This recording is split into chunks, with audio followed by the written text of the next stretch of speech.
अच्छा बड़ा प्यारा बच्चा है। और पिंपल हो जाएगा यार, ऐसे मत कीजिए। कहाँ पिंपल हो जाता है तो उसको?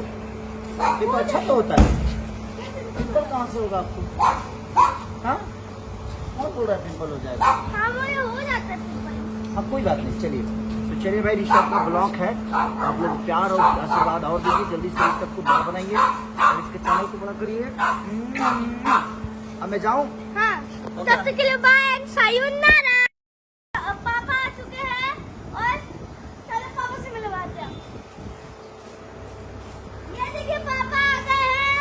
हाँ और अभी शूटिंग मतलब नए ऑफिस में जा रहे हैं और जो अपना बंगलो बन रहा है उस पे जाकर ऑफिस जाएंगे, फिर उसके बाद फिर जाकर अपना काम करेंगे, फिर काम करके आएंगे, घर पे आएंगे, फिर अगले दिन वही करेंगे, अगले दिन वही करेंगे। मैंने हर दिन वही करूँगा मैं। हाँ हाँ ये ऋषभ का ब्लॉग है, आप लोग इसको और सब्सक्राइबर करिए, जल्दी से इसका 1 मिलियन सब्सक्राइबर कर दीजिए आप लोग, क्योंकि ये ऋषभ बड़ा प्यारा बच्चा है।